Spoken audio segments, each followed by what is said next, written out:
একটা মেয়ে বিয়ের পরে তখনই সুখী হয় যখন তার স্বামী তাকে বুঝতে পারে, মূল্যায়ন করতে পারে, ভালোবেসে আগলে রাখে। পরিবারের অন্য মানুষগুলো যেমনই হোক না কেন, স্বামী ঠিক থাকলে মেয়েরা নুন পান্তাতেও হ্যাপি। হ্যালো এভরিওয়ান, আসসালামু আলাইকুম, welcome back to my another new blog. সবার কী অবস্থায়, কেমন আছেন? আই হোপ সবাই ভালো আছেন, সুস্থ আছেন। আবারও নতুন একটি ব্লগ নিয়ে হাজির হয়েছি আপনাদের সাথে। আশা করছি আমার সব আপুরা আমার ব্লগটি A to Z সাথেই থাকবেন। এই তো সকালবেলা থেকেই কাজকর্ম সংসারে শুরু করে দিয়েছি। কয়েকদিন ধরে কিন্তু সেই তীব্র গরমের মাত্রাটা আবারও বেড়ে গিয়েছে। তো যতই গরম পড়ুক না কেন, সংসারে কিন্তু মেয়েদের কোনোভাবেই ছুটি নেই। এই সংসারের কাজকর্ম আপনি যেমনই থাকেন না কেন আপনাকে করতেই হবে। সেটা হোক আপনি অসুস্থ কিংবা যতই তীব্র গরম থাকুক আর যাই থাকুক। তো সকালবেলা ওখানে ঘুম থেকে উঠে গতকালকে ডাইনিং টেবিলটা রাতে গুছাতে ভুলে গিয়েছিলাম, তাড়াহুড়ো করেই শুয়ে পড়েছিলাম। তো এই জন্য ওখানে সকালবেলা উঠেই সেই কাজটা কমপ্লিট করে নিয়েছি। আর এই যে আমার বড় ছেলের পছন্দের একটি নাস্তা বানিয়ে দিচ্ছি। এই নাস্তাটা ও সবসময় পছন্দ করে, কারণ বাসায় যখন রুটি নিয়ে আসে আর সেই পিচকাটা রুটিগুলো মাঝখান থেকে সবার খাওয়া হয়ে যায়, দেখা যায় কি এপিঠ আর ওপিঠের যে রুটিটা থেকে যায়, ওই রুটিটা কিন্তু খাওয়া হয় না। দেখা যায় ম্যাক্সিমাম সময় ওই রুটিটা ফেলে দিতে হয়। তো ও সবসময়, আমি যখন ওকে ফার্স্ট টাইম এই রেসিপিটা ওকে বানিয়ে দিয়েছিলাম, তখন ওর কাছে অনেক বেশি মজা লেগেছে। মানে এক কথায় এটাকে কী বলবো, গরিবের পিৎজার মতনই। তো বাসায় কোনো ধরনের চিজ ছিল না, তো এই জন্য ওকে কিন্তু আমি আমার মনের মতো করে আর কি বানিয়ে দিয়েছি। আমরা কিন্তু সবসময় এই যে রুটিটা অবশিষ্ট, এটা কিন্তু ফেলে দিয়েই থাকি। তো এভাবে যদি দুধ ডিম দিয়ে বাচ্চাদেরকে বানিয়ে দেওয়া যায়, তাহলে কিন্তু ওরা খুব খুশিতে আর আনন্দে আনন্দে খেয়ে ওঠে। তো ওখানে নাস্তা খেতে দিয়ে তারপর ছেলেকে পড়তে বসিয়েছি। আর এই ফাঁকে হচ্ছে গত রাতে থালাবাটিগুলো এখানে গুছিয়ে রাখছিলাম, ধুয়ে রেখে গেছিলাম যে সকালবেলাতে গুছিয়ে রাখবো। তো সেটাই এখন করে নিচ্ছি আর কি। যারা এইমাত্র আমার ভিডিওটি দেখা শুরু করেছেন কিন্তু ছোট্ট একটি লাইক দিতে ভুলে গিয়েছেন, প্লিজ একটি লাইক দিয়ে ভিডিওটি কন্টিনিউ করবেন। আপনার একটা লাইক আমার ভিডিওটি অনেকের কাছে পৌঁছে দিতে সাহায্য করে। যারা আমার চ্যানেলে আজকে নতুন ভিজিট করেছেন, আমার ভিডিওর কোনো অংশ যদি আপনাদের কাছে এতটুকু ভালো লেগে যায়, চাইলে আমার চ্যানেলটি সাবস্ক্রাইব করে আমার পাশেই থেকে যেতে পারেন। আর এই কাজগুলো অলরেডি যারা করে দিয়েছেন তাদেরকে অসংখ্য ধন্যবাদ। এই তো এদেরকে আমি পড়তে বসিয়েছিলাম, আর ওর বাবা একটু বাহিরে বের হয়েছে বাজারের জন্য। তো আমি ওদেরকে পড়তে বসিয়ে দিয়ে ওদেরকে বলতে বড় ছেলেকে আমি আমার ঘরের কাজ করতেছিলাম। আর এদিকে রুমে এসে দেখি পড়াশোনার নামে তো ধান্দাবাজ চলছে। এখানে তারা মোবাইলে দুই ভাই বসে খুব আনন্দ ফুর্তিতেই মোবাইল চালাচ্ছে। যখনই সুযোগ পায় তখনই এই কাজটা করে। আর এই সে ছোটোবেলা থেকে মোবাইলটা তেমন একটা ইউজ করতো না, কিন্তু এই বড় ভাইকে দেখে দেখে কিন্তু সেও এই কাজটায় চর্চা হচ্ছে আর কি। তো যাই হোক, ওদেরকে ওখানে অন্য রুমে পাঠিয়ে দিয়ে আমি আমার সেই আগের কাজে আবার চলে এসেছি। এত পরিমাণে গরম পড়ে, মাঝে মাঝে ইচ্ছা করে বসে থাকি, কাজ করব না। কিন্তু আমরা যারা গৃহিণী, দেখবেন কি যে আপনি যতই অসুস্থ থাকেন বা এত পরিমাণে গরমের মধ্যে কিন্তু কারোই কাজ করতে একদমই ইচ্ছা করে না। কিন্তু যতই গরম থাকুক আর যাই থাকুক না কেন, কাজ যদি সামনে পড়ে থাকে তখন কিন্তু একটুও ভালো লাগে না, ইচ্ছে করে যে কাজগুলো করে তারপর রেস্টে থাকবো।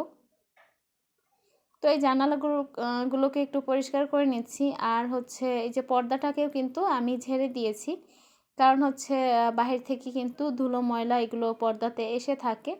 তো যখন ঘর ঝাড়ু দিই তখন কিন্তু এইগুলো পরিষ্কার করে নিলে তাহলে দেখা যায় যে পর্দাগুলো বেশি দিন কয়েকদিন পরে পরে পরিষ্কার করতে হয় না। আমরা অনেকেই কিন্তু সংসারের কাজ করতে করতে বিরক্ত হয়ে যাই, কিন্তু কি আর করার, এই কাজ তো চলতেই থাকবে। আমরা যতদিন মেয়েরা বেঁচে থাকবো, আমাদের সংসার জীবন থাকবে, এই কাজ থেকে আমাদের কখনো কোনো ছুটি হবে না। যেহেতু কাজ করতেই হবে, সেই জন্য সবসময় আনন্দ ফুর্তির মাঝেই কাজ করি। আর আমার কাছে মনে হয় সংসারের কাজটাকে যদি আমরা ভালোবেসে করি, তাহলে সেখানে কিন্তু কোনো ধরনের অসহ্য বা বিরক্তকর একটা যে ওটা কিন্তু আসে না। এই যে জানালা পরিষ্কার দেখতে পাচ্ছেন, এটা কিন্তু ঘূর্ণিঝড় রেমালের পরেই আমি পরের দিন হচ্ছে জানালাটা পরিষ্কার করে নিয়েছিলাম, কিন্তু ভিডিওতে শেয়ার করা হয়নি। অন্য ভিডিও শেয়ার করতে গিয়ে এই ভিডিও ফুটেজ কিন্তু শেয়ার করতে পারিনি। আমি সব সময় হয় কি, বৃষ্টির সিজন যখন আসে, তো বৃষ্টির সিজনের সময় যখন বৃষ্টিটা হয় ওই টাইমেই আমি জানালাটা একটু পরিষ্কার করি। দেখা যায় কি যে বৃষ্টির পানি পড়ার পরে জানালা পরিষ্কার করাটা আমার কাছে ইজি মনে হয়। তবে আমাদের বিল্ডিংটা নতুন, বলতে আরও 2 বছর হয়েছে আমরা এখানে এসেছি, কিন্তু এখনও বিল্ডিংয়ের অনেক কাজ চলতেছে। উপরে আরও অনেক তলাই হচ্ছে কাজ। তো এই জন্য জানালাগুলো কিন্তু আমি যতই পরিষ্কার করি না কেন, উপরে তারা যেহেতু কাজ করে বা সাইডে রং করে, এই জন্য হয় কি যে জানালাগুলো কিন্তু পরিষ্কার করেও রাখা যায় না। সিমেন্ট বালি দিয়ে আবারও দেখা যায় কয়েকদিন পর পর ভরাট হয়ে যায়। আর এই যে জানালাটা, এটা হচ্ছে আমার বারান্দা আর বেডরুমের মাঝ বরাবর যে একটা জানালা থাকে সেইটা। তো এটাতে কোনো গ্রিল দেয়া নেই, এটা এরকম খোলা, শুধু থাই গ্লাস লাগানো আছে। তো এটার ভিতরে কোনোভাবে পানি বা ময়লা আসে না, তো মাঝে মাঝে পরিষ্কার করি। আর বুঝতেই তো পারছেন বাচ্চারা থাকলে যা হয় আর কি। আমি আজকে পরিষ্কার করব, আবার দেখা যাবে যে কালকে এই জানালা যেই সেই করে রেখেছে। আমার বাসাটা কিন্তু মেন রোডের একদমই কাছাকাছি, তো এই জন্য একটু ধুলো ময়লাটা বেশিই পড়ে আমার বাসায়। আর 2 বাচ্চা নিয়ে সংসারের সব কাজকর্ম, তারপর হচ্ছে ইউটিউবে কাজ করাটা, সব কিছু মিলিয়ে না মানে ম্যানেজ করাটা একটু কষ্ট হয়ে যায়। তবে একটা উপকার হয়েছে ইউটিউবে এসে, যে মানুষ হয় না যে কাজ করার পরে একটা অবসর টাইম পায় মানুষ, যে অবসর টাইমে বসে থাকি, তো সেই অবসর টাইমটা আর এখন হয় না। যখনই আমি একটু সময় পাই তখনই কিন্তু আমি ফোন নিয়ে বিজি হয়ে থাকি, আর ফোন ছাড়া সংসারের কাজকর্মেই সবসময় লেগে থাকি। মাঝে মাঝে মনে হয় ইউটিউবটা অনেক বড় একটা প্যারার জায়গা, এত প্যারা কীভাবে নিব। সেই কথা ভেবে কিন্তু গত পুরনো চ্যানেলটা থেকে মুখ ঘুরিয়ে নিয়েছিলাম, কিন্তু কিছুদিন যাবার পরে মনে হচ্ছিল যে না, এই জায়গাটা থেকে আমি সরে আসতে পারবো না। একটা জায়গায় থাকতে থাকতে হয় কি যে মানুষের কিন্তু একটা মায়া তৈরি হয়ে যায়। ইউটিউবে যে আমার প্রিয় প্রিয় আপুরা আছে, আপুমণিরা, এদেরকে কিন্তু আমি কেউ চিনি না। কিন্তু এখন আপুদের প্রতিদিন ভিডিও দেখতে দেখতে এমন একটা অবস্থা হয়ে গেছে যে এখন আপুদেরকে ছাড়া মনে হচ্ছে থাকতে পারি না। একটা ফ্যামিলিতে থাকলে দেখবেন কি যে ফ্যামিলির একজন সদস্য যদি বাসাতে না থাকে, তখন কিন্তু মনটা খুবই খারাপ লাগে, খুব মিস করতে হয় কিছুদিন ধরে। তো সেরকমই ইউটিউবে অনেক দিন কাজ করার পরে আমি চেয়েছিলাম যে ইউটিউবে আর কাজ করব না, কারণ একটু বেশি রিস্ক নিয়ে কাজ করতে হয়। রিস্ক বলতে সংসারের কাজকর্ম, তারপরে আরও বাচ্চাদের সব কিছু ম্যানেজ করাটা আমার কাছে একটু ডিফিকাল্ট মনে হয়েছিল। কিন্তু কোনো একটা পর্যায়ে এসে মনে হলো যে না, আমি ওখানেই ব্যস্ত ছিলাম, ভালো ছিলাম। তো এই তো তাইফের বাবা কিন্তু বাজার থেকে চলে এসেছে। তো আসার পরে দেখতেছে যে আমি ঘরের ঝাড় পোছের পরিষ্কারগুলো করছি। করতে করতে একদম ঘামে অবস্থা খুব খারাপ হয়ে গেছে। পরে আমাকে বলল যে দেখো, তুমি ফ্যান পরিষ্কার করতে পারবা না, তো এই কাজটা আমাকেই দাও। আর আমি চেয়ার দিয়ে উঠলেও আমি ফ্যানটা ছুঁতে পারতাম না। তো পরে আমি বললাম যে মাত্র বাহির থেকে এসেছো, তোমারও তো অবস্থা খারাপ, তার থেকে তুমি এখানে রেস্ট নাও, আমি দেখি কোনোভাবে করতে পারি কি না। তো পরে বলল যে না, যেহেতু আমি বাসায় আছি তো এই কাজটা আমাকেই করতে দাও। তো এই তো এখানে হচ্ছে আজকে বাজার থেকে ট্যাংরা মাছ নিয়ে এসেছে। এই ট্যাংরা মাছটা আমাদের বাসায় সবাই অনেক বেশি পছন্দ করে, বিশেষ করে আমার বড় ছেলে পছন্দ করে। আর ছোট ছেলে ও তো খাওয়া দাওয়া নিয়ে সেরকম কোনো মাথা ব্যথা নেই। আর এখানে হচ্ছে কিছু চিংড়ি মাছ নিয়ে এসেছে। তরকারি খাবার জন্য যে চিংড়ি মাছ ওটা বাসায় আছে, কিন্তু এই চিংড়ি মাছটা আমরা আলাদা করে ভেজে খাই। আর চিংড়ি মাছ, ইলিশ মাছ এই মাছগুলো আমাদের বাসায় সবসময় একটু বেশি চলে থাকে। তাছাড়া অন্য সব মাছগুলো আমরা তেমন একটা পছন্দও করি না। তো খালা আসতে আসতে অনেক সময় হয়তো বা লাগবে, তো এই জন্য আমি আমার কাজে লেগে পড়েছি। আর যত দেখা যায় বেলা সামনে এগিয়ে যায়, ততই কিন্তু গরমের মাত্রাটাও বেড়ে যায়। আর সে কাজের মানুষ, সে তো সব জায়গায় কাজ করে করেই আমার বাসায় আসে। আর সবসময় চিন্তা করি আমার কাজটা করতে আমার অনেক পরিশ্রম হয়, আমার অনেক কষ্ট হয়। আর সেই কাজের আপাটা সে একটা মানুষ হয়ে কতগুলো বাসায় কাজ করে, সেও তো একটা মানুষ। তো এইসব চিন্তা ভাবনা করে নিজের কাজটা নিজেই করে নিচ্ছি। আর আমি আমার কাজটা যেভাবে সুন্দর করে গুছিয়ে করব, সেটা কিন্তু আপনি কাজের লোক বলেন বা আপনি অন্য কারো দ্বারা সেটা কখনোই সম্ভব না। এইজন্য সবসময় নিজের কাজটা নিজে করে নেওয়াই ভালো।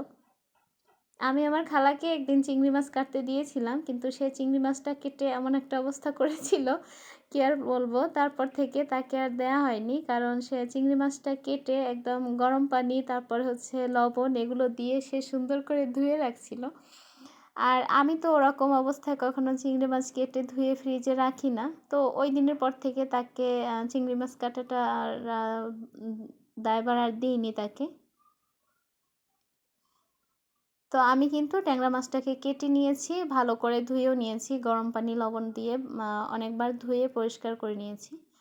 তো এখানে হচ্ছে আজকে মিষ্টি কুমড়া রান্না করব, আর সেই ট্যাংরা মাছটাই। তবে আজকে রান্না করতে এসে একটা ভুল কাজ করে ফেলেছি।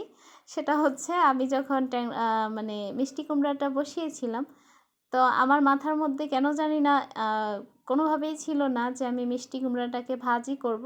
যেহেতু এখানে ট্যাংরা মাছ রান্না করছি, তো রান্না করা একটা তরকারি থাকলে পাশাপাশি কিন্তু ভাজি করা তরকারি রাখি নরমালি সবসময়। কিন্তু জানি না কি মাথায় ঘুরছিল আর কি করতেছিলাম। তবে সব কাজের মধ্যেই কিন্তু আমি আমার সব প্রিয় আপুদের ভিডিও দেখি, এই জন্য হয়তো বা গুলিয়ে ফেলেছিলাম। তো ওখানে হচ্ছে আমি মিষ্টি কুমড়াটা তো এমনিতেই অনেক নরম থাকে, রান্না করতে বেশি একটা টাইম লাগে না। তো ওখানে রান্না করতে করতে আমি সেটাই ভুলে গিয়েছিলাম, যার কারণে আমি মিষ্টি কুমড়ায় অনেক বেশি পানি দিয়ে ফেলেছি। এখানে কিন্তু আমার ট্যাংরা মাছটা রান্না হয়ে গিয়েছে। যেহেতু মিষ্টি কুমড়া রান্নাটা একটু গোলমাল হয়ে গেছে, এই জন্য কিন্তু আমি আর সেটা আপনাদের সাথে শেয়ার করিনি। এই যে এখানে দেখেন আমি মিষ্টি কুমড়া রান্নাটাও কিন্তু হয়ে গেছে। তবে আমি ভিডিও করেছিলাম, আমি জানি না আমার ভিডিওর একটু ফুটেজ কীভাবে যেন মিসিং হয়ে গেছে আমার ফোন থেকে।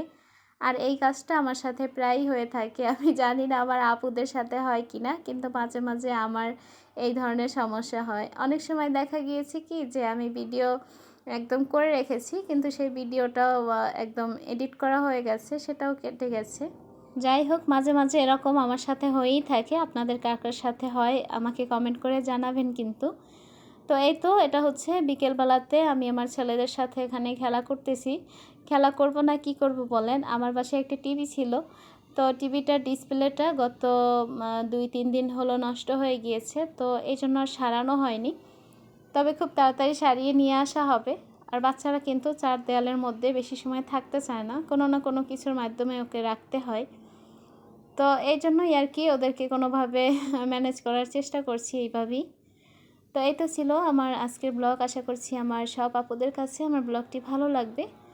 তো দেখা হচ্ছে নেক্সট কোনো ব্লগ নিয়ে। সেই পর্যন্ত সবাই ভালো থাকবেন, সুস্থ থাকবেন, আমাদের সবার জন্য দোয়া করবেন।